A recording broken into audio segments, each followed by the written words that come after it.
welcome to the latest episode of Keep It Wausome.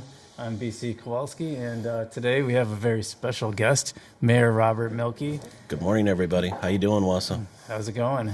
It's going great, actually. And so, as you know, we've been doing this series. I also sat down with Katie Rosenberg, and who is challenging Mayor Mielke for the mayor's seat today.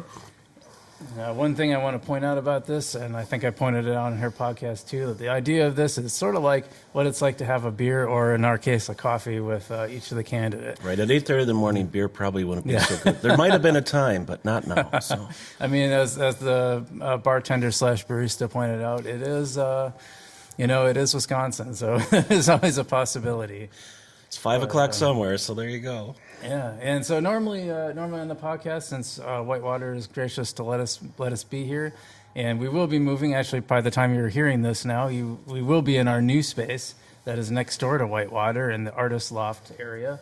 But for now, we're still in Whitewater. Normally, I would list off the events that they have coming up, but since these are going to be delayed and you won't hear those right away.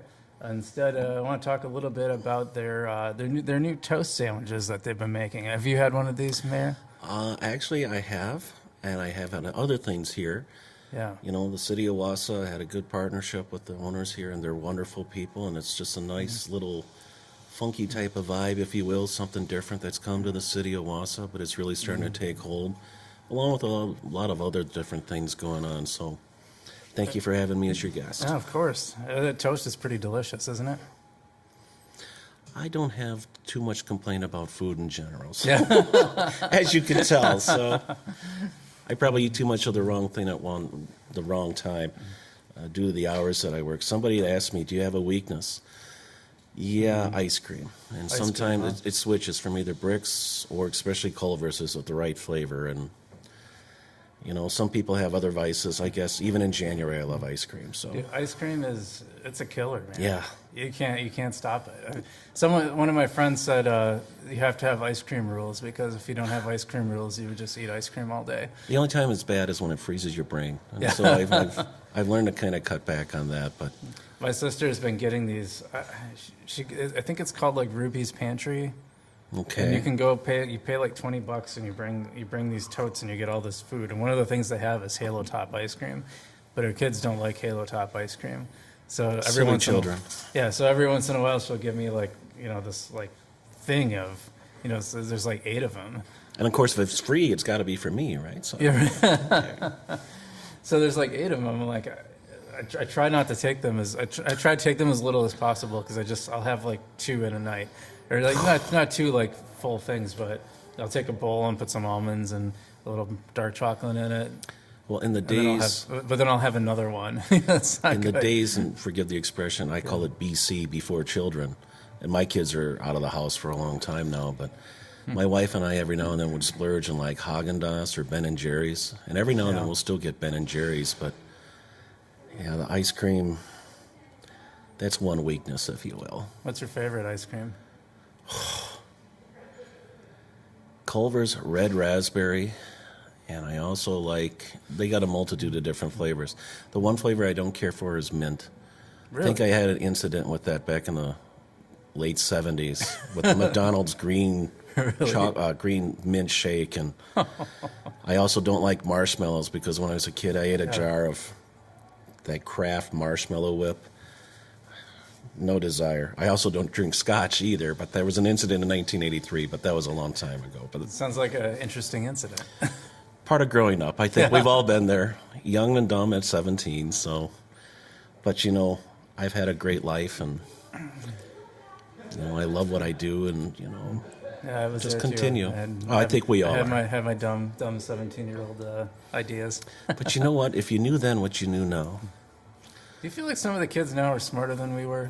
I think they are. As a matter of fact, not to get too much into it, the best part of my position is to go talk to kids in the different schools. I know I've got an event this afternoon at Thomas Jefferson. The other day I was at Wausau East, excuse me, and also Horseman. And next week I'm at Franklin and South Mountain and Rib Mountain. I love going to talk to kids from all different ages, and you gauge your audience. The older ones, they're very smart. They're very in tune, if you will. But I also feel, I listen to some of their stories and perhaps some of the nastiness on social media and the uber competitiveness between one another and, Sure.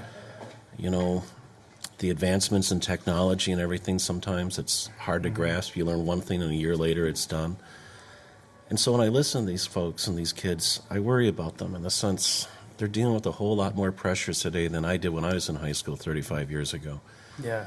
And between drugs and social outcast, if you will, I worry about their mental health and stuff, because mental health is a real problem. And I think it's going to be a time bomb for our country. And it makes me sad because depression is a real thing. I can attest to that. Sure. That said, when I hear about younger kids that are losing hope and losing their faith or fears about the future, that makes me incredibly sad. I don't know, you like to think with all the technology and everything that we have in today's world and everything, that almost instant gratification, that we would be happier. And for whatever reason, it just seems, a lot in American society, and it's just my observation, there's a lot of people that are sad and unhappy, and I feel for them. Yeah, I mean, you and I grew up with, we, as we talked about, we were both dumb kids at one point. We did dumb things.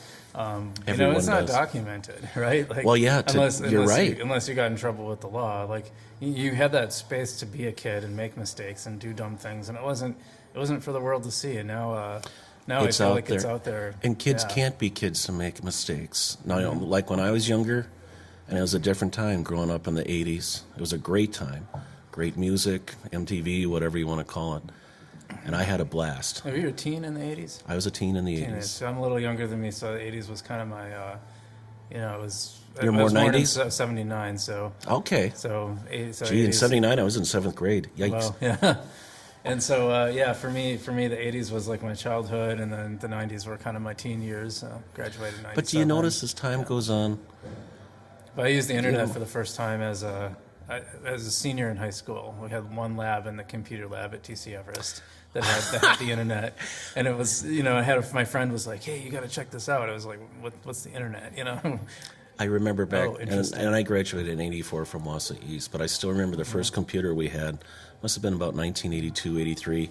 By the It way, was a did you Radio guys, Shack. Did you guys get sick of losing to us in football? Just... Well, I actually was on the football team. Now, here's the thing, and yes, we did. Everest had a great team back They then. did. Coach Stephen Hagen. Stephen Hagen, Yeah, how many, 5 he was a state powerhouse. championships? Yeah, powerhouse. Wausau East was not known for being that. It was fun, though, a lot of great people. But I would be called one of the scrubs, if you want to call it Really? that. But I had fun at practice, but you get the crap kicked out of you. Sometimes, though, we'd be down like 48-0 with like 4 minutes to play. Coach, can we play? No. After a while, that kind of gets It's to like at you. some point, But it's like, yeah, just put us in. Why not, right? well, you did go you- out and you party. What So. did you play? Well, I played wide receiver and then I played safety. I was, believe it or not, I was very fast. It wasn't until probably my late 40s that some of this came on sneaking up on me. But no, actually I was very athletic and in the Army and stuff like that. And I don't know, that's it's very probably good. just, I'm 54 now, so I can realize, and I mean, I just realized last year, my wife actually said it to me. And my wife, Sherry, is wonderful. She's my best friend. She is wonderful. Thank you. Yeah. That's nice of you to say. She likes you too. Yeah. But I had to go see the doctor last year, and he kind of startled me a little bit, if you want to call it that. It's okay, we'll get this taken care of. But I came home, and I'm talking to my wife, and I was a little down afterward. And she kind of smiled at me. She says, "So you're just telling me that you realize now you're middle-aged?" And I said, "Yeah, I never thought about it before." And as you get older, you get a little wiser, you get a little more patient, more calm. Really rarely do I ever lose my temper or anything like that. Even my kids have said I've mellowed out. They're 27 and 29. I've been blessed and I've been lucky in so many ways. I've got a great family. I've got a lot of great friends, a bunch of them from like 6th grade. We're still close. But more than anything else, honestly, I love what I do. There's days it could be a challenge. I notice usually because of the same people, some of whom I actually feel kind of sad for because they can never find any happiness, joy, or peace. I've also learned there's one or two people that just always like being mad and miserable, which is their right to do. I still try to be nice and respectful to them. But What's the hardest part about being mayor? time factor, because I usually average about 60 to 70 hours a week. In addition to being an administrator or CEO at City Hall. And by the way, I've got the best staff in the world. The city of Wausau is blessed to have the folks working there as department heads and employees. And I mean that. They're very dedicated, very professional. And things have been going a pretty good way the last couple of years. The toughest thing about my job, probably shutting it off at night. That's, for me, your mind is always, okay, how can I do this? How can I fix that? How can I help that person? Get this to come to town, tell this person we're not interested, etc.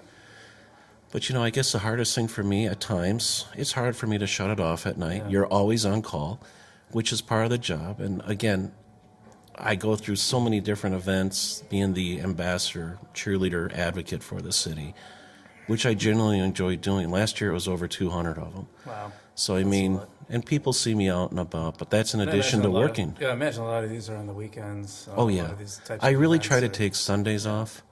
One, I want to see my wife. Sure. What a fun thing for me to do now. I don't know. If I go to church on Saturday night, if we have nothing going on at the city, that type of thing. Sunday morning, I like to go to Barnes & Noble, grab some periodicals, and I think I've seen you there before once or twice. Maybe not on Sunday morning, but I know I've seen you there.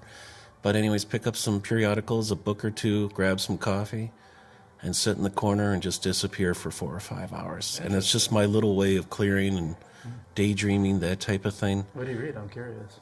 Oh, I read a multitude of things. I love history in particular. A history guy. Oh, yeah, well, that's what I went to school for, that and poli-sci. To be honest, I don't really read political stuff. Yeah. Because I read enough of it at work and different forms and resolutions and everything else I'm a that big need to be history fan. done. I read Oh, books. me too. I love American history in particular. I'd say probably 40% of the books I read are usually history books. Really? Yeah, it's kind of a same way- here. it's kind of a way- Autobiographies and stuff like It's that. kind of a way I found to bond with my dad because he's really into history too. Cool. So we'll share books. It's one of the that and beer. We both like beer. Okay. Like really good beer. Yeah. So those are the things we can talk about. I think I've actually kind of become a beer snob, if you will. The regular stuff that's sold in the stores, and not that I drink that much, frankly, but Yeah. I like several different establishments here in town, but I only have one or two. I don't want anybody saying or doing anything that I'm doing something wrong, but, it's just, this is a great city. There's so many good, positive things happening and places to go. It's changed completely in the last 10 to 15 years from when I grew up. That's fair. Definitely has. And, there's different things going on. We got the mall back on track with the local control. I hope people will realize, so it took 10 years for the mall to get in the condition that it's in. It's going to take a couple of years to get it back, but the good news is I think it's going to. The foundations, frankly, are businessmen. They're not just going to give money away if there isn't going to be an end result. And then the city's participation, everything as far as a partnership, I see a lot of good things coming. Well, as I said, I really don't want to try to Sure. steer towards policy too much. We'll save that Thank for you. We'll stay out of it. more official interviews. But I wanted to ask you, you kind of touched on how Wausau has changed, and that's something I talked with Katie about too. Like, we both grew up in the 90s. I didn't know her back then as teens, but Okay. we both talked about what it was like to grow up in the 90s and how Wausau is different now. What was it like to grow up in the 80s in Wausau? How It different was that? great. I could not think, the infamous, it's a great place to raise a family. That's something that's cool because people are coming back to do that. But for me, I had a great time. Loved high school. Went to UWMC and then Point. Had my time in the Army, that type of thing. So all three of us were graduates at Point.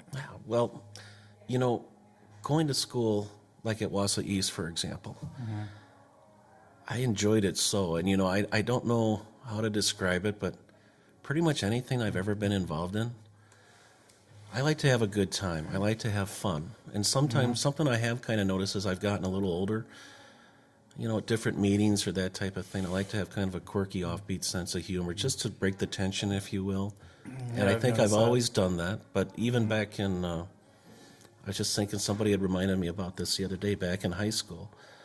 I served on the student council for 4 years as a rep, and so way back when, I never pictured all this happening. But as far as growing up in the 80s, it was a great time.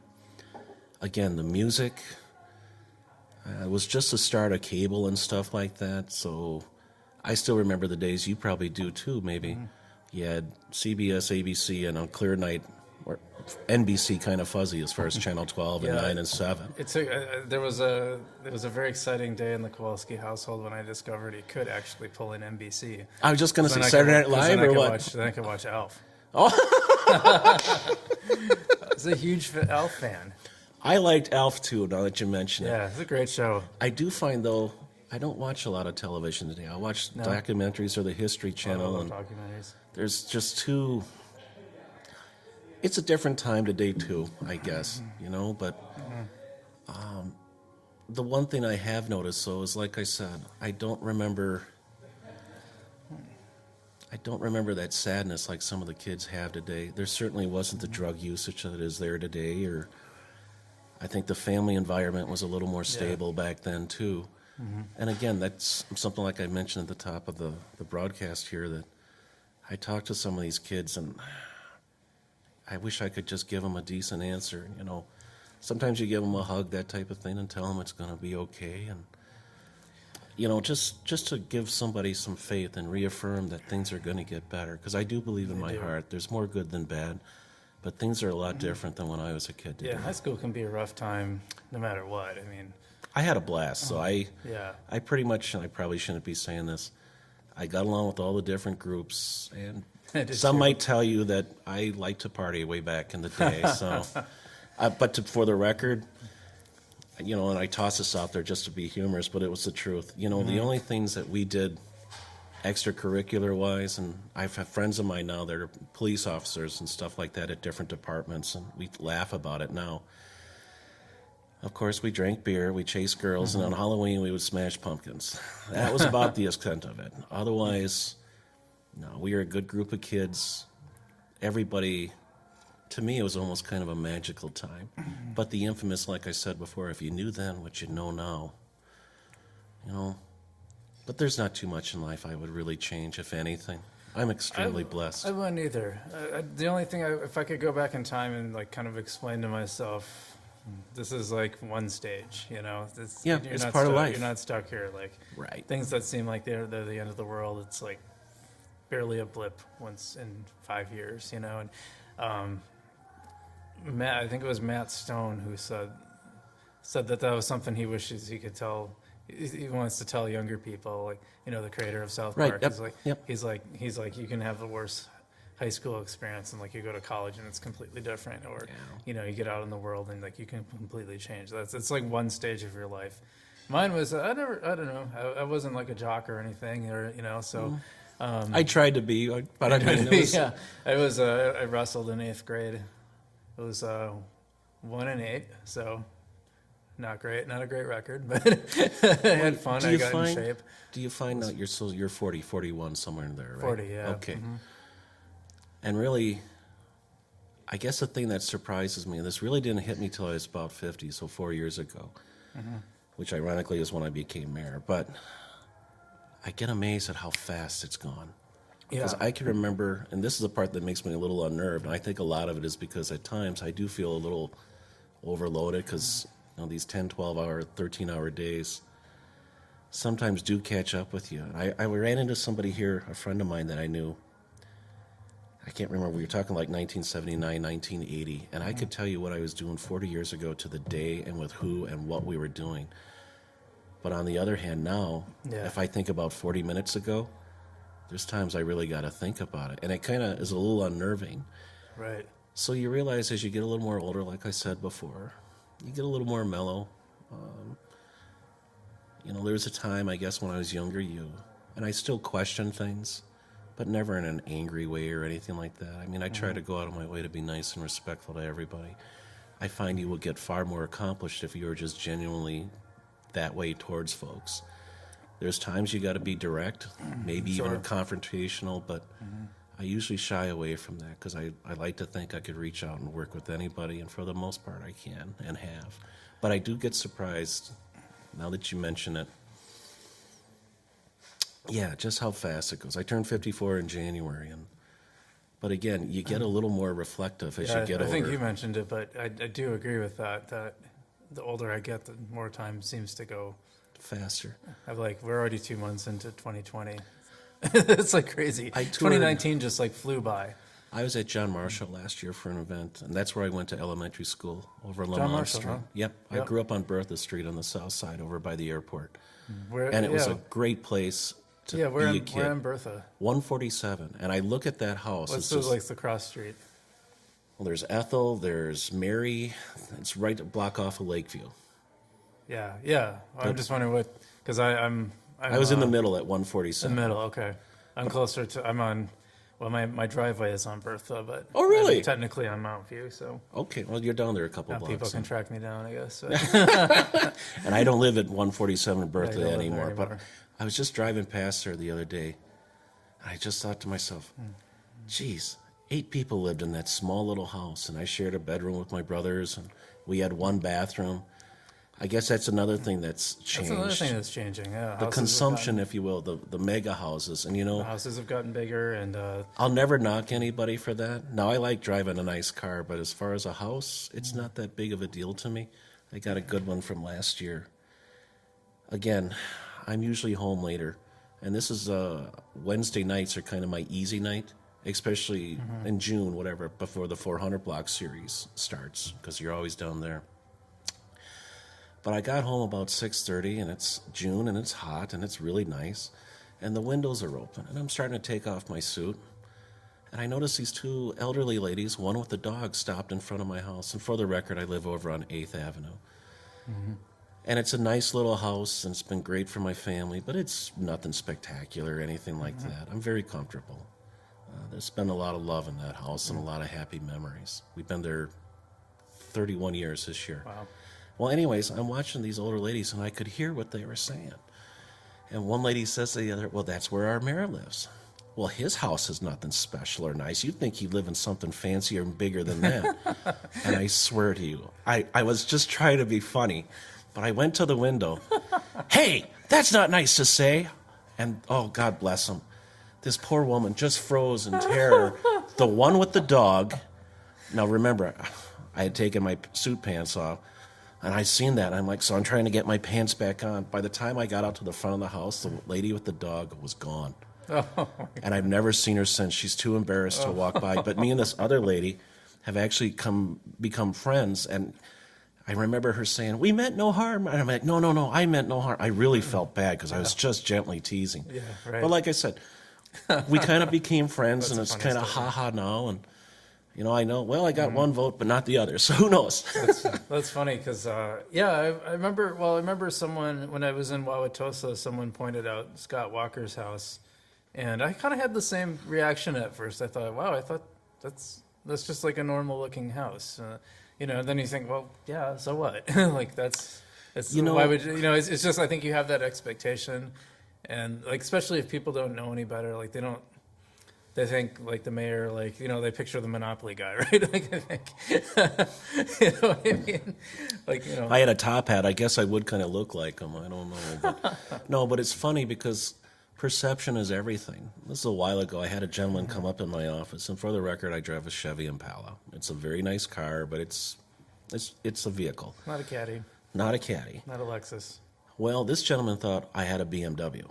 Huh. And he actually came up to the office, and I've got tons of stories like this because I love interacting with people.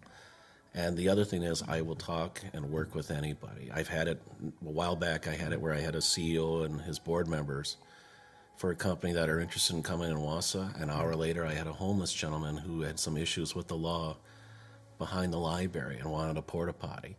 So in my case, I will chat with everybody. Sometimes the answer is no. So what happened with this story, the BMW story? Well, the BMW story, this gentleman came up to the office. I mean, sometimes you just got to laugh. But again, I love what I do. But this gentleman came in, and he was very upset. How is it you can afford a BMW on your salary? A BMW? Yes. And he was just adamant about it. And I said, sir, I drive a Chevy Impala. No, you don't. It's in your parking lot. And I'm just, sir, come to the window. I said, do you see the Chevy bow tie, whatever? That's not a BMW, I can assure you. That's what I'm seeing. I'm calling you out on that. Okay. You know what? Wait, so he mistook your Chevy Impala? I guess. But I wanted to have fun with him, too. I said, well, okay, it's a BMW. You know what BMW stands for? Bob Mielke Wonderful. Huh. And so, he kind of smiled a little bit.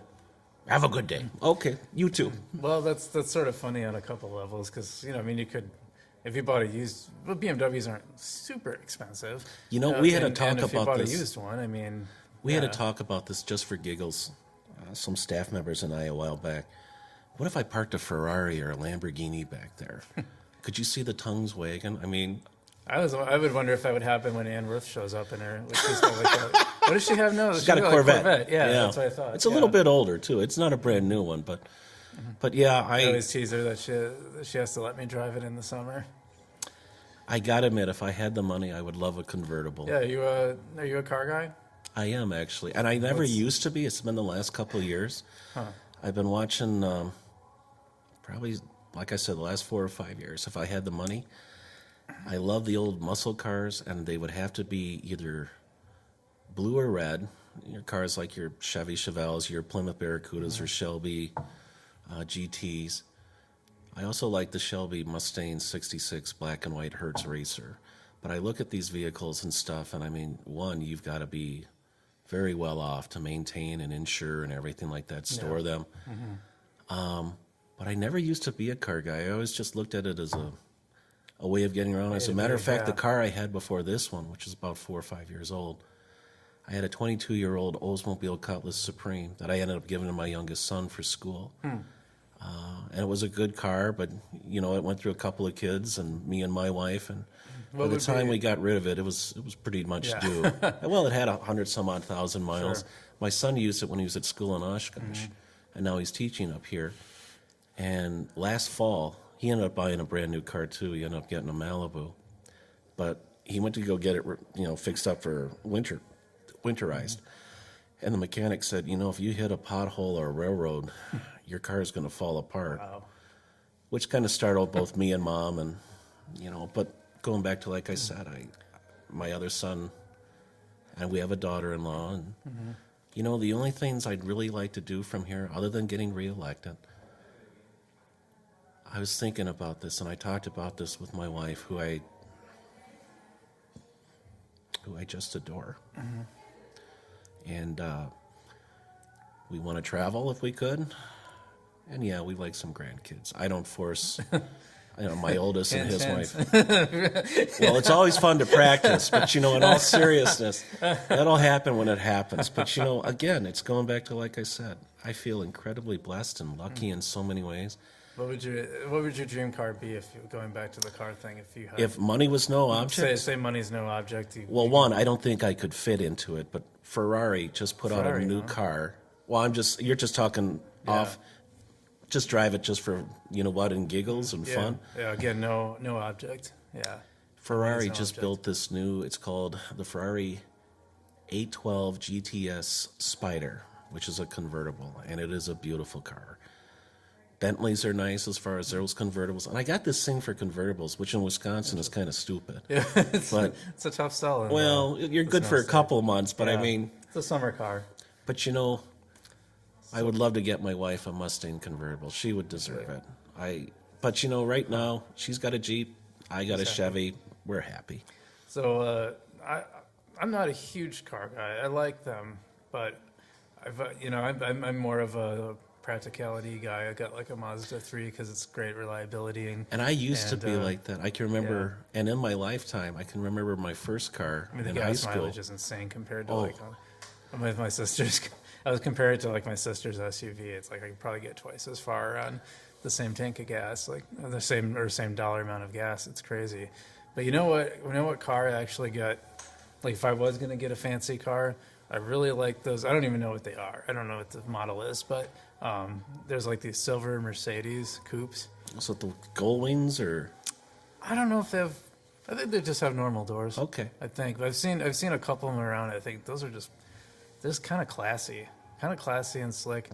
You know, they're not like a racing car, but you know they have, and they're not like uber luxury. It's kind of like a cross between the two. And I don't know. I think someday I might get one of those. I still remember, and this is going back because I've owned some interesting cars. First car I had was an orange 1975 Pacer. If you remember those cars, we used to call it the Pumpkin, and it was manual steering and manual. It was like driving a tank. You get workout doing those. Oh, yeah. I borrowed a friend's truck when my car broke down, like in my 20s, and had manual steering, and it took some getting used to at first because you're like, cranking the thing to get it to turn. It's like you get a workout. Well, like I said, for so many years and growing up, we never had a lot of money or anything like that. So a lot of practical cars. Yeah. But then I had a 74 lime green Pinto, had a 79 baby poop yellow Rabbit diesel. And actually in the wintertime it was terrible. But in the summer you could fill it up and drive forever. The car my parents had when I was born was a 70s green Chevy Nova. Sure. Kind of a slick car for the. You don't the see 70s. a lot of green cars or those That's colors true. from the 70s that used to be so No, popular. you don't see those. Everything's it's kind of boring though now too. Mine is blue, but I mean you see so many gray or. Oh yeah, mine's silver. I always think black is kind of cool, but it'd be too tough to keep clean, especially up here. Probably, yeah. But no, I don't know if I'm necessarily a car guy, but just the last couple of years, you kind of daydream sometimes, and you watch Barrett Jackson or some of the other things. But again, it's so rare when I'm at home, usually on a Sunday or something. If I don't watch football, I'll watch something else. But I've also discovered too, I like being at home now. There was a time, and it wasn't that long ago, if you were home on a Friday night, what am I doing wrong? I need to be out. I need to have some fun. I remember that too when I was a kid. Let's swing, baby, But in all seriousness now, because it's so rare for me, because my wife actually said this. She can tell what type of day I've had. Because I'll get in the door, 9 o'clock, whatever, and we have this old rescue mutt named Buddy. And he's a combination pug, pit bull, boxer, bulldog mix. I mean, he's so damn ugly, he's cute. And he's going to be 14 this year. But she says, when you come in the door, I can tell what type of day you had. Because if you say, hey, buddy, how are you doing? How's the little man, you old man? Or if you come in, buddy, she can tell what type of day I've had. And I guess that's where I'm lucky with my spouse, because she's my best friend, biggest supporter. I don't know necessarily she likes all this, but I'm just really lucky and blessed in so many ways. How'd you guys meet? We met working at a restaurant in 1985. Is that There was right? a place where the Quick Trip is now on Kent Street. Oh, It was yeah. a restaurant called Good Company. It used to be Good the old Company. A&W years earlier. Wow, that's before my time. Okay, well, I was a student at Stevens Point, and I would stay here on the weekends. And when we first met, we were seeing other people. But, as time went on, she was like a waitress there, and I was just a cook, cleaner. But, we became drinking and dancing buddies, just strictly friends. And it was kind of weird because that was like in early 85, late 84 or something like that. But then in August of 85, I went for 3 weeks. I had to go down to Fort Benning, Georgia for the Army. And I've got family down in Houston. That's where I was born. I went and visited them. And so I was gone for a little over 3 weeks. And it was kind of strange. One night I'm at my grandma's house down in Houston. And I'm like, I really kind of miss her. So just on a whim, I called her. And we talked for like 4 or 5 hours. Wow. And I knew there was something there. But we were still always friends and everything for a time after that. It all came together October 8th of 85, and we celebrate our anniversary twice a year. October 8th of 85, our first, whatever you want to call it, date, and then March 31st of 90 is when we got married. Now, I teased her. I said, let's get married on April Fool's Day. She didn't see the humor in it, but Didn't go for that, huh? no. But, she's absolutely wonderful. She's funny. I love her to death. Yeah, I met her a few times now. Very nice woman. She's a lot of fun. Yeah. She's actually more fun than I am, frankly. So she doesn't take things too seriously. And, it goes back to what I said. I'm very lucky and blessed, without getting too much into it because we don't want to talk politics. But Yeah. I love what I do. I consider it an honor. I mean, this is not something I set out to do in life. It kind of just happened. When they say God's got a plan. How did it just happen? Like, when did you? How long ago was it that you joined the council, and how did that happen? I mean, obviously, 2012. Yeah. And it's kind of weird because there's a former council member, and he was a customer of mine, and we just chat. And one day he said to me, and for the record, it was Romy Wagner. But we talk about different things with the city and life and everything like that. And Romy's a good guy, and we just sit there and BS a little bit while I was taking care of his business. And one day he said to me, he said, have you ever thought about running for the city council? And my youngest had just graduated from high school, and I said, the interest has always been there. I've always kind of been involved or liked local politics, and maybe even at the national level. I'm kind of shying away from that stuff now because in today's world, it's just gotten to be so polarizing and overwhelming. I feel kind of sad because I see it trickling locally here, which is sad, but I guess it's just society. But anyway, so I told him, I said, I've kind of thought about it, but now's not the right time. Maybe one day. And that was like early 2012. And in July of that year, the rep over there, Ed Gale, who I thought did a decent job, Oh yeah. He suddenly had to resign. And I'm like, well, this must be a sign from above. So I went and applied. Now, I wore a suit. I can remember some of the other fellas there, and we've actually kind of become friends, 2 or 3 of us. And they said, as soon as we heard you speak, we knew you were going to get it. So I got appointed. Then I got reelected twice. I was also lucky enough, I was not seeking it out. I kind of got drafted in being council president because at that time we had some tough things going on at City Hall. I was known as a unifier, and I got along with everybody involved just to try to pull everybody together.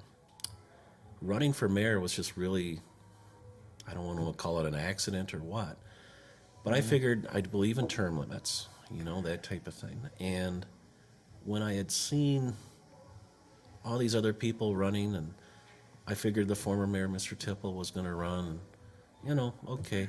What I had figured I was going to do, I didn't want to be council president again because the old term adage, herding cats, comes to mind. I mean that respectfully because I genuinely like my colleagues on the city council then and now. But So you leave that to Lisa now?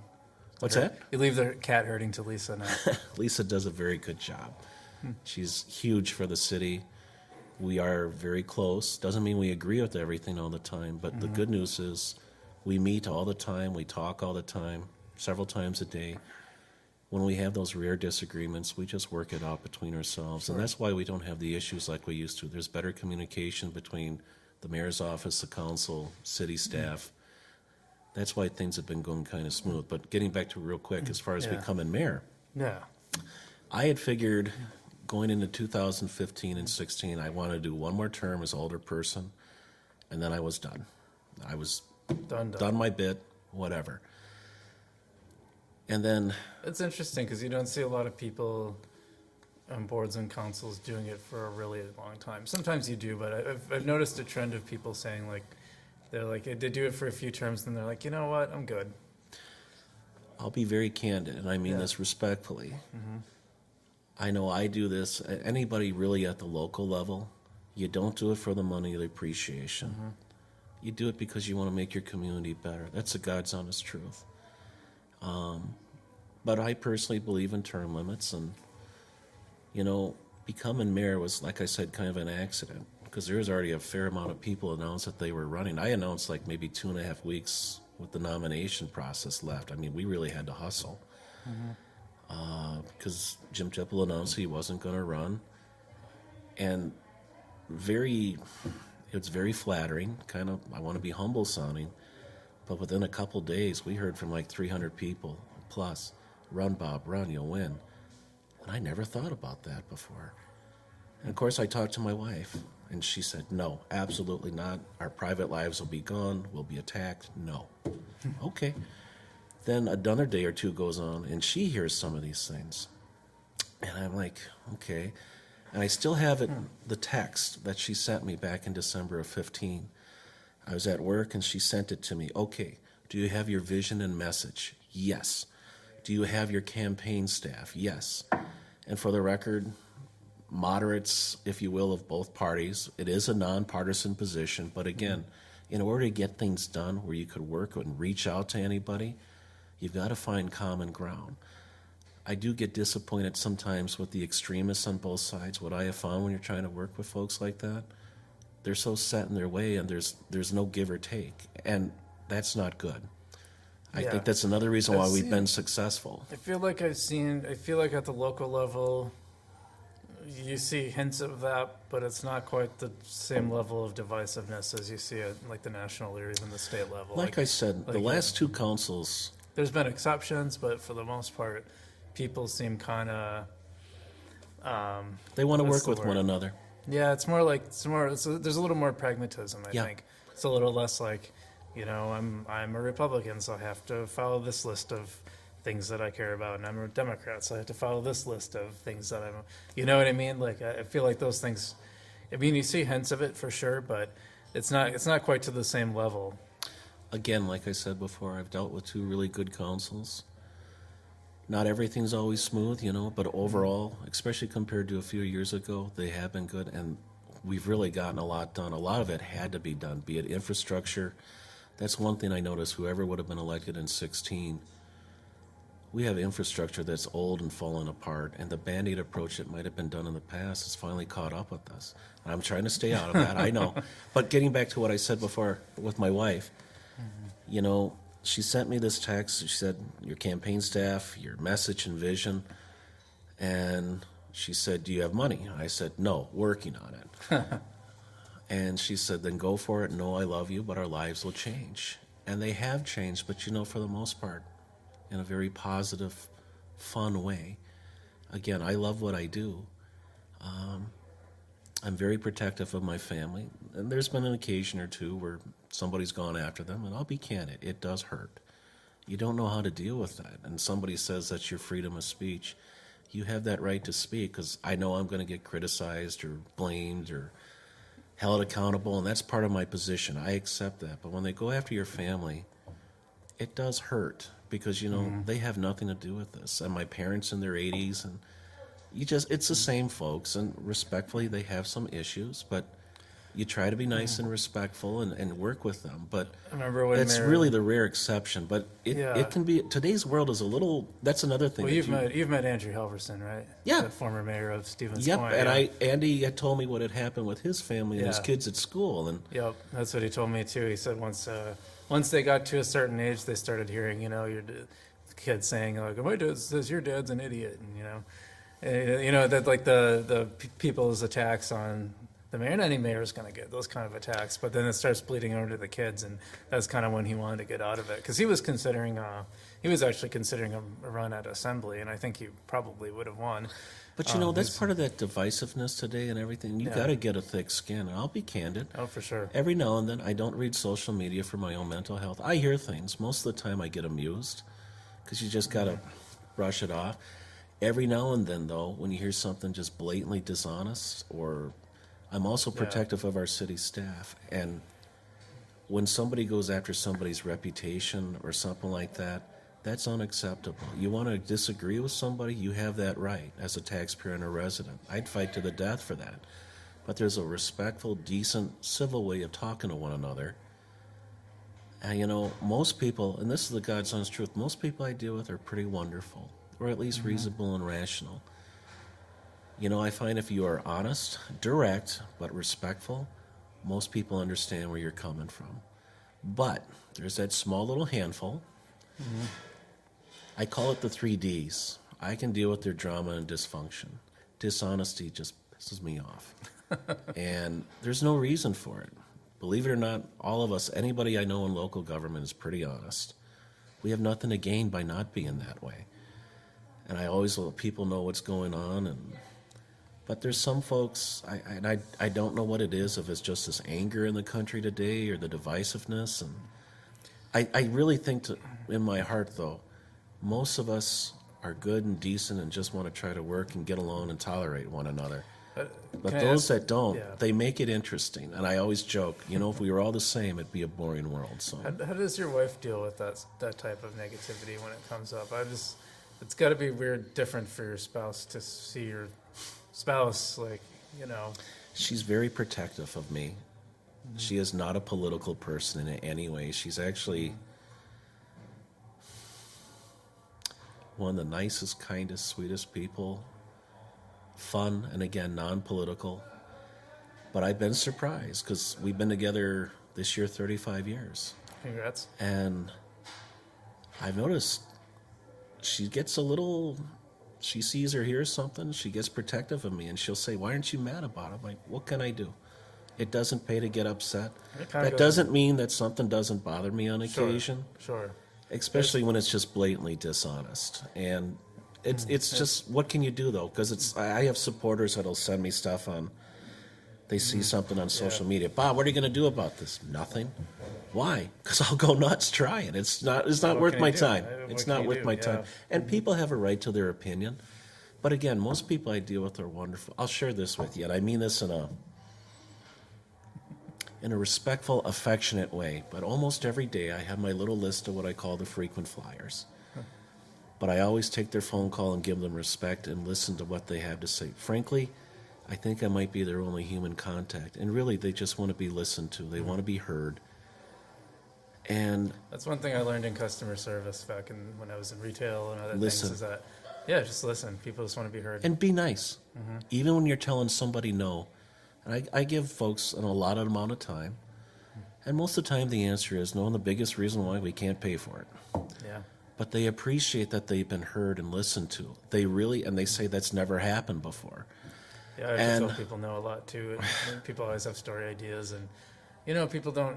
News is kind of a tricky thing. Like what is, I remember when I job people shadowed, see what they want to see in your business do. too. When I job shadowed at the Daily Herald, I met with a guy named Jake. Oh, what was his name? Jake Rigdon, I think was his name. It's a great journalist. And so that was one of my first experiences in journalism, was job shadowing there. And he sat me down, I sat down with him and he said, "Well, listen, a lot of people in your career are going to they're going to come to you with story ideas. Most of them aren't news. Like they just." I get a lot of advice myself. There's a lot of experts out there. It's like, but you got to remember, it's important to them. Right. So hear what they have to say. Just hear them out. It's you learn kind of how to handle it, and I still don't think I'm great at handling that. My coworkers have said like they think I handle it pretty well, but I still feel like you're a pretty mellow guy. It's hard. I don't like saying no to people. It's hard to be like, I know that's not a news story. I know why that's important to you, but it's not. It's not. We don't write stories for you. We write stories for all the readers. So it has to be interesting to them. See, I don't have a problem saying no because you got to say no, but I always try to explain the reason why, just out of basic respect. I always try to help people. That is the best part of my job, is when you are able to help somebody. And let me finish up that one story where I talk to folks. Like I said, most of the time I have to say no, but you can genuinely tell they appreciate that you took the time to listen to them. Every now and then I get to tell somebody, "You know what, the city can do that. We'll take care of it for you today." So for a day I'm a hero. The next day I suck again. It's part of the position. You don't take it personally. Right. And again, it's important. One, I get back to everybody, even when I know I'm probably going to get beat up a little bit. I just look at it as, number one, it's my position, and two, because I do genuinely care. And like I said, most people I deal with are wonderful. One of the things I get, here's a good example of some of it's context too. Like, for example, a daily newspaper will almost always do the local boy girl done good, elsewhere. And Tammy has a very hard line against doing those stories because we want to focus on people doing good things. The area here. And that's a hard one to say no to a lot. We get those a lot. And we just frankly don't have the space. Sure. We also get a lot of people who say like, "Oh, it's our business's 5th year anniversary. You're going to write about that." It's like, I can't, because if I wrote about yours, you're going to be writing about everybody. Yeah. And there's just no way we'd fit those all in. A 50th anniversary, well, that might be a different story. There aren't that many of those. And Jane Youngke's like 100th year. Well, that was something special. That was when he had to do. Right. Like, that's a big deal. So it's hard to say no because you know why it's important to them, and it's you learn how to handle it very carefully. Do you find most people you deal with are pretty good though, pretty wonderful? Yeah, I think so. Most people like to have fun. People have interesting. Everybody's got a it's- different story. It's been interesting. People treat you differently when you're in the media, and sometimes that's good different, and sometimes that's bad different. Fair enough. I like to think that I can usually win people over. I pride myself on being as fair as possible. Fairness is what I strive for. Yep. I want both sides to have their say. My goal is, I don't want to misunderstand anyone. I want to accurately represent your position. Yeah. You know, you might not like the story, you might not like what other people said, and I think I've been able to do this. I feel like both sides will usually say, well, that was fair. I didn't like what the other person said, but Not to schmooze you, but I would say overall you treated me very fairly, and City Hall in the last few years. So thank you for that. yeah. Harold, how much time are we So at? right now, we're at 51. 51, okay. Can you give me like a 10-minute warning before we're at an hour and a half? If we go Yep. that long? Yeah. Go ahead. Yeah, so what's, do you like football? You mentioned Yeah, football. I like football. Yeah. I assume you're a Packer fan? Yes. Yeah. And I was actually, I heard some of the downers and the negative people this year. To go 13-3 like they did. Now I will, or 4, excuse me, in the long run it was like 14-4 with the playoffs. Oh, yeah. To yeah. get to the championship with the new coach and a new system. Now, San Francisco out and out beat them both times. Yeah. I understand that. I was more upset when they lost to Philadelphia and not San Diego. It's the Raiders, or not, excuse me, the Chargers now. Yeah. Those games upset me because those are games they should have won. But for them to go as far as they did, I was happy and proud. And I've also noticed though too, I've kind of backed off. Like I said, Sundays it's almost like a day just to veg, if you will. Yeah, you need that day. You need that day of, I try to do that too. It's not always easy, but Well, I still on have, Sundays I have a faith, and I Yeah. try to adhere to that sometimes, and but like I was telling you before, there was a time, and it wasn't that long ago. Like, why are we here on a Friday night? We're too young to be doing this, and now. I gotta admit, some nights, because I do work so much and I'm gone away from home, and not that I'm complaining, but just to have that chance, it's just comfortable to have my wife there and the dog, and just, I'll be candid, I just do better when she's around. I really do. So, yeah, a lot of times when I get to Friday night, well, a lot of times we're doing the podcast now on Fridays, but usually after the podcast, I go home and I'm just like, I don't want to see anybody. I just need to, I'm an introvert, so I need that downtime. And journalism, do you know, sometimes is not a good job for an introvert. I know you find this hard to believe. You Yeah. say you're an introvert. Believe it or not, I'm kind of shy myself. I mean, I can walk in and talk to people and try to listen to everybody, Yeah, but I am not this, I know I'm not flamboyant or charismatic, and I make no apologies for that. I'm genuine. I am what I am. And I kind of like what you say in the sense, maybe not introverted, but Yeah, I don't think I'm shy, but certainly down to earth. it's more of like I need that alone time space. Yeah, and journalism. I mean, I don't work 70 hours a What week. got you interested in journalism? Oh, that's a good question. Actually, I talked about this with Katie too. It's funny because I grew up. I loved newspapers. I would read them. A dying breed, unfortunately. Yeah, right. I mean, I would go. Especially fair ones. So So my parents, like, we never went out of the country. We always traveled in the U.S. and we would Okay. take these trips, to like New Mexico or Tennessee or Kentucky, or And I know what you Like, did. You probably looked at their newspapers. I used to do that too as a kid. Always got a newspaper. Yep, And, same here. That habit's kind of gone now because they're all kind of the same. Yeah. Now. Like the local flavor that they used to have is kind of gone, which is a bummer. I usually pick up the All Weekly because those still have. Okay. Like, I feel like Something different? those usually have still have kind of a Local Like, flavor, yeah. like if you go to the Isthmus in Madison, or of the alternative newspaper conference that we went to like 3 years ago was awesome because we just picked up all these papers from different areas. And Do you ever like That to was read fun. The Onion or stuff like that? Some Oh, man. offbeat stuff? Because I I love The like I Onion. said, I like going to Madison and Actually, my kids will probably look at stuff like that, and it's just like, well, it's not real. But The first time I read The Onion, I didn't know it was satire. And the front page story. you thought it was fact? The front page story. It was brilliant.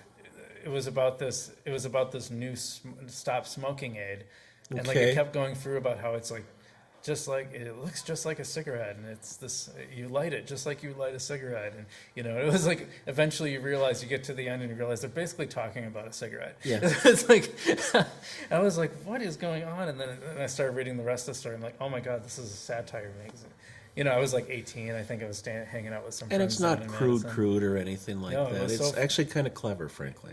It was that story was still probably one of the most clever bits of satire I've ever read because the way they just slowly pieced it together, it was genius. Yeah. So funny. So I love newspapers and I always loved writing, and for some reason it didn't occur to me to put the two things together until I was like in my mid-20s, and I went back to school for as a returning adult. Went back to school. What'd you do in the meantime? I did a lot of things, mostly retail though. When I dropped out of school the first time, I worked for a cell phone store. I ran a store in the mall, a sunglass Really? store. Yeah, I was the manager. Okay. I managed the store. I also sold cell phones for Cellcom. Okay. For a few years. That was probably, in terms of retail, I think the cell phones were probably the most lucrative job I had. It was like the first time I had like money to spare, You bring up a good memory now, just because I worked in the mall too while I was going to UWMC and Stevens Point.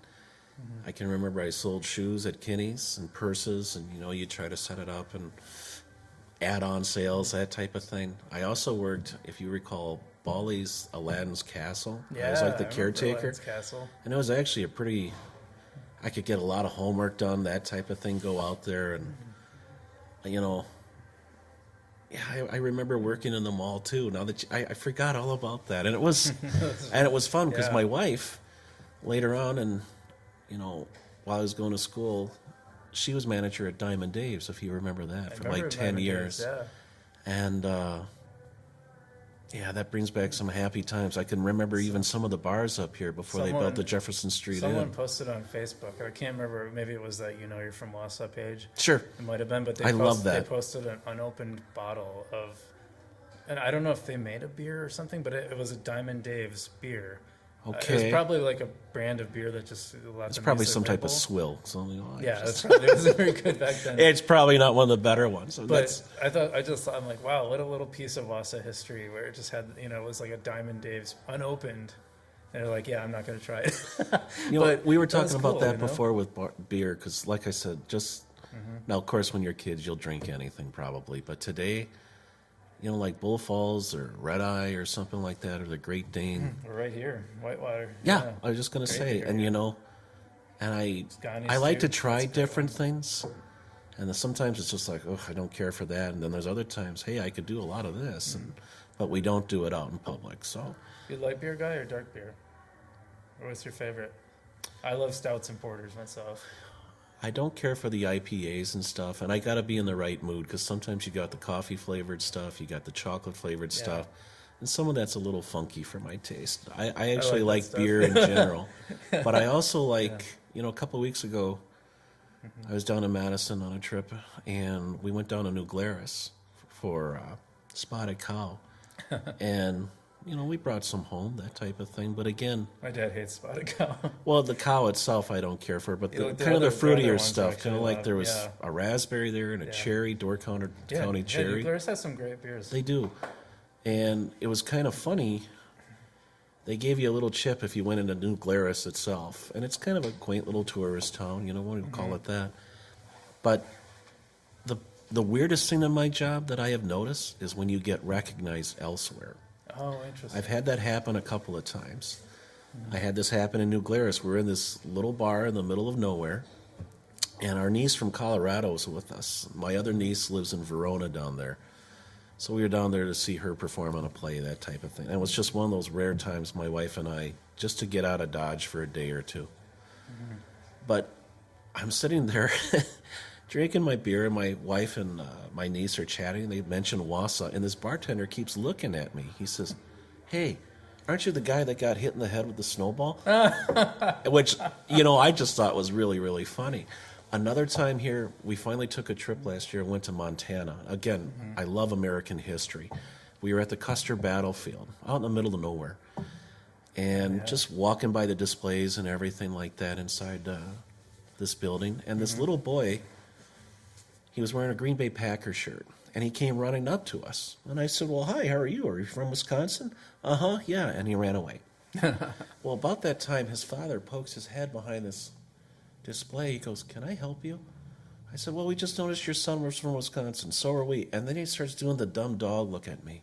He says, I know you. And I said, well, where do you think you know me from? Aren't you the mayor? And I'm like, yeah. And, it's kind of humbling, frankly.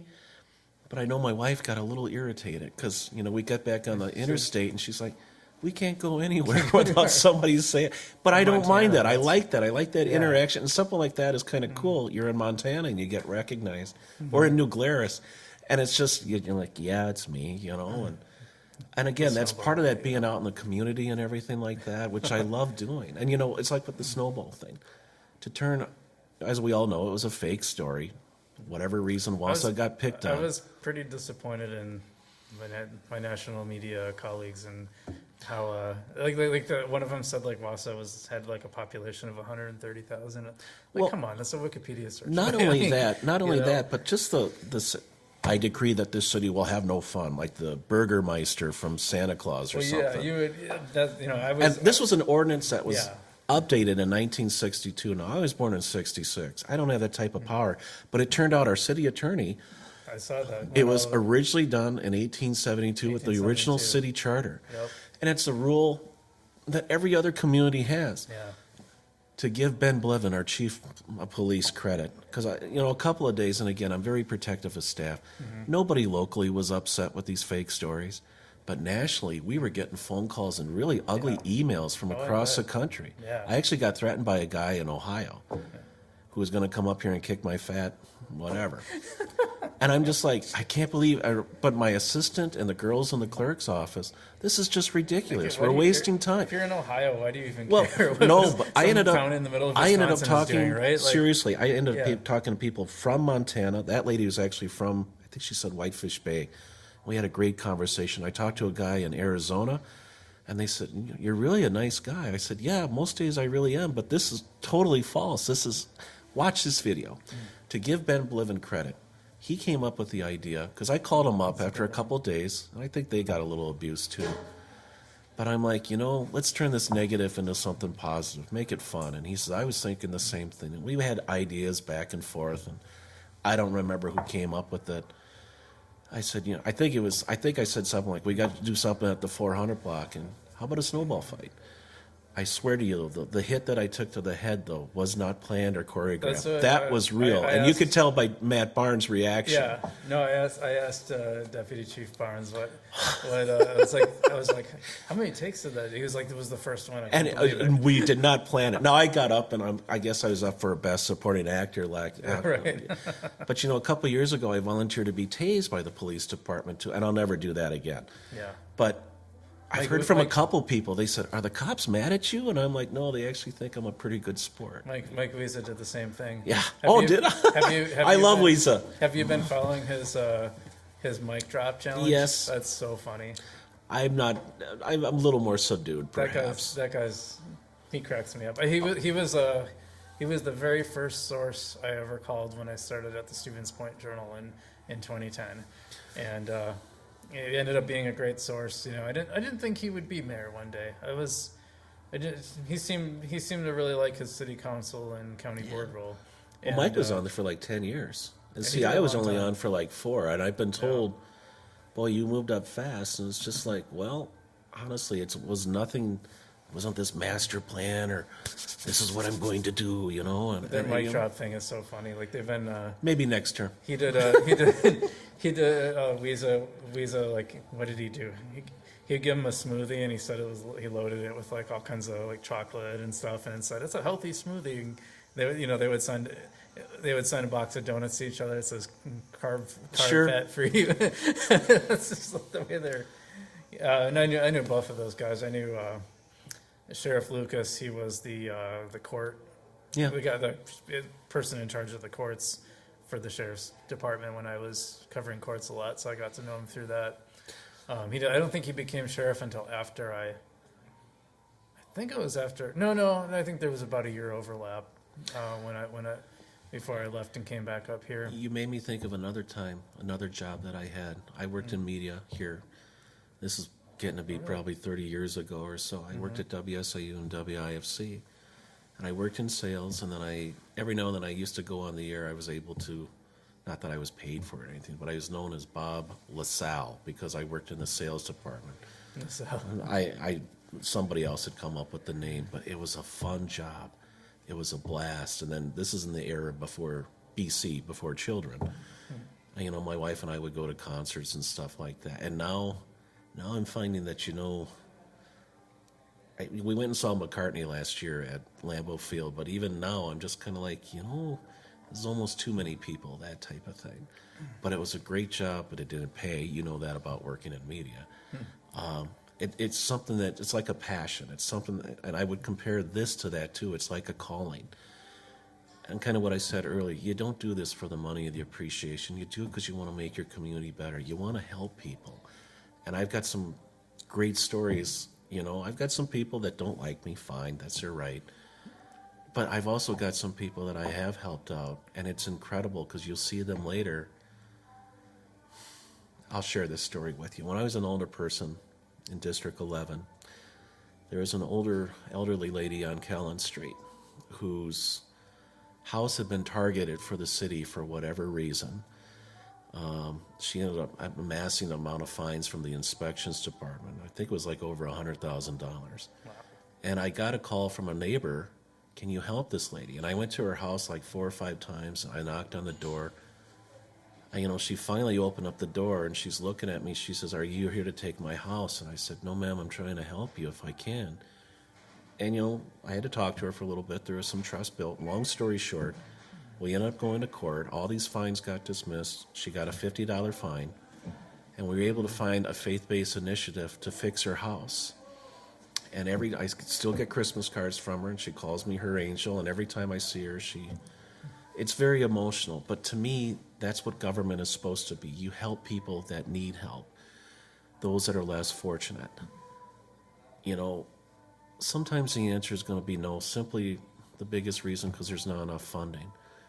But again, if you're able to help somebody out, and I think I'm like this even not in this position. I like to think that, and my wife is another one, quietly we like to help people out.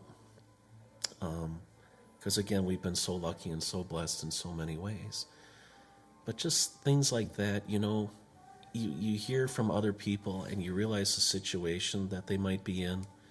And you realize, number one, I don't have it as bad as some. And you almost want to go out of your way and just to be able to help out and touch that person.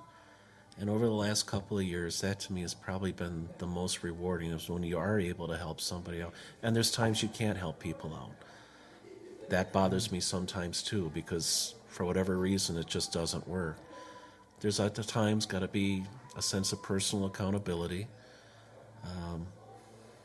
I've worked with the homeless, etc. And one of the biggest issues you were talking before, how things changed. Mental illness is a big issue now. And like I said, when I was talking to these kids, addiction, all those things. I talk to these kids, and it's just like, you're too young to be feeling like this. And I don't have an answer for them or whatever.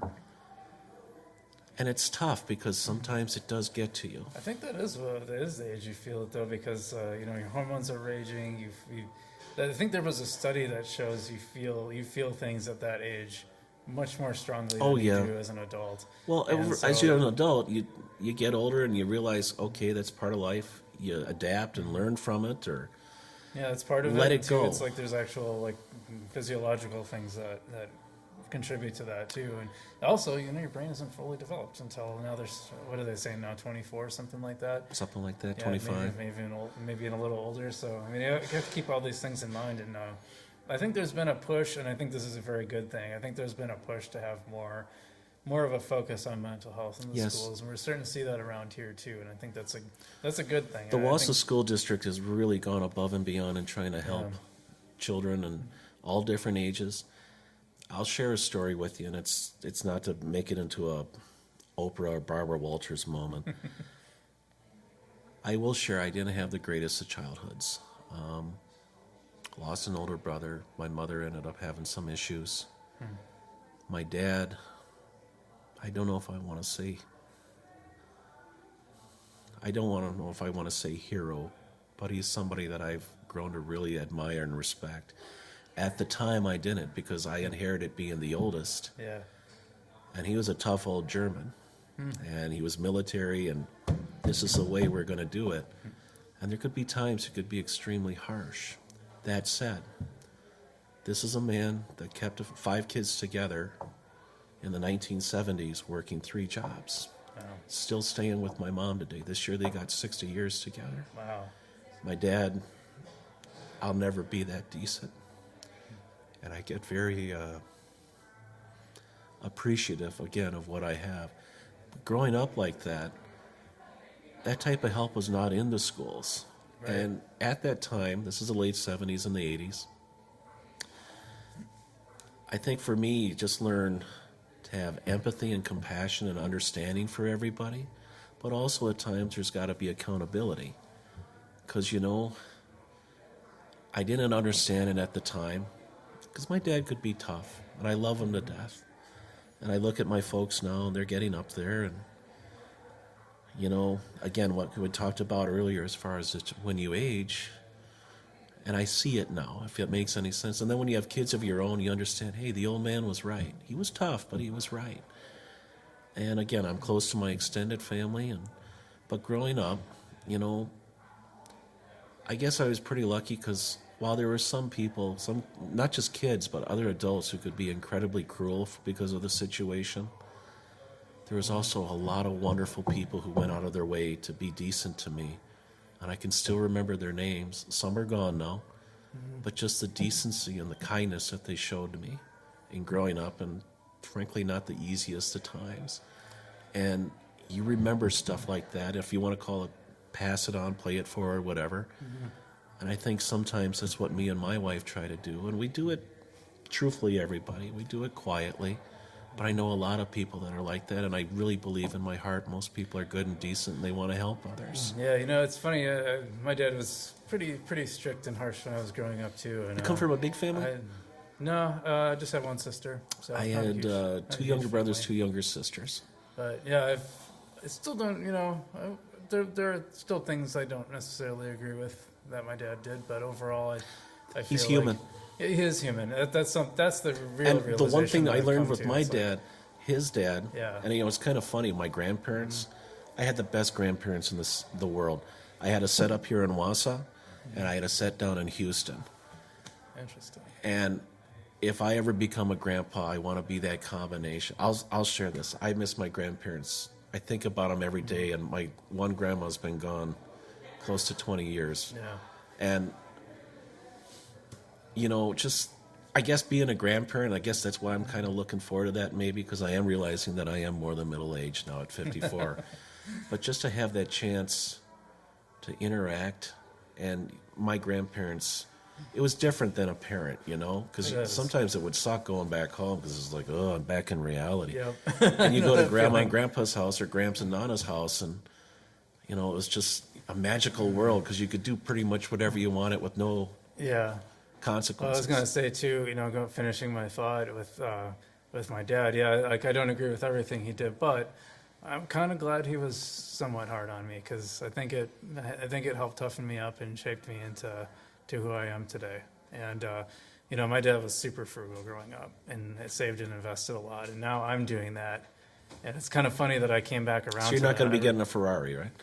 No, definitely not. And for the record, I couldn't fit into one. So no, in fact, I'm pretty frugal. I save and invest a lot. So I think I got a lot of that from him. And also, I learned to take responsibility for things. I have some, I've had some friends that, had much more leeway, and I think they're not as equipped to handle life as I am sometimes. I think you're right. I can see that too now. I can see, sometimes I think my dad could be maybe a little too harsh, but I don't think I would be that way, but I don't know. I don't have kids, so I can't. Well, even my kids say who are that. both pushing 30 now, they both told me that Yeah.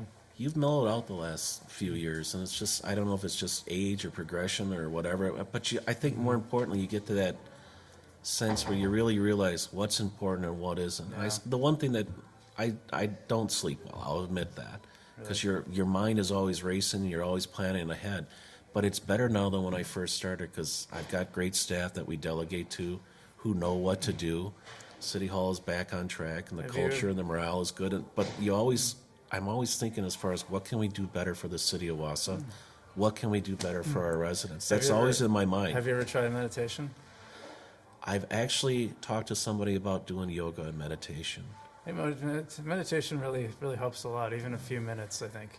Just kind of giving yourself that moment of calm and constant focusing. I read a story today about how adults are now doing Legos because it's like it's a way of but they'll follow the instructions. Like they'll get a Lego set and follow the instructions, Really? and it's like a way to kind of zero in on this task and block And just out the block rest out of everything else. the world. I also find, not really this time of year because it's cold, but like in the spring and the summer, and again, because it is a 10, 12, 13-hour day, Yeah, and I notice other employees do this, and I actually encourage it now. People get up and just take a walk outside of City Hall, take a walk downtown, maybe 20 minutes, and you do come back. You got whatever out of your system, or okay, this is what I got to do. I got to get Yeah. focused and get this done, and it does make a difference. And I encourage, I tell employees, your family, your health comes first. The work will always be there. And some days it's a mad dash to get everything done. yeah. But I know again, that feeling. cohesiveness and everybody coming together and the better communication and things work out good. And this is the other thing. Yeah. I always tell people if they have a bad day, you know what? In 50 years, no one's going to care. Yeah. And I've only started feeling like that the last couple of years because I realize now I'm not going to see another 50 years. And that's okay in so many ways, like I said before. I do hope and pray that I can come back because to me this has been, next to being a father, the greatest honor. And it happened by accident, like I said. But, there's other things in life too. So we'll see So- what happens. So I think this is a good place to cap it off. So one thing I do on the Keep It Wausome podcast is I have everyone end by saying keep it Wausome. So keep it Wausome, man. Well, Wausome is that marketing program that we started. So keep it Wausome. Thank you, Brian. Thank you.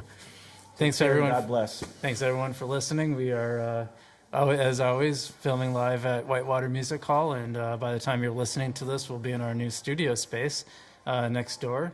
Our theme song, I haven't been saying this for a while, is done by Bradley Spurger, a local musician here. My producer is Harold Mello. Thank you, Harold. And he's part of the band Substyle, so you should check out their YouTube and Facebook page. And also check out Keep It Wausome now on Facebook. Our Facebook page has been blowing up. So make sure you go like that. And go like and subscribe to the YouTube channel too if you're watching this. Make sure, that way you can get all the newest videos and all our latest updates. And I've also been doing a Wausome Happenings video where I do short little videos of things happening in the Wausau area. So I'm BC Kowalski, and thanks for watching and listening.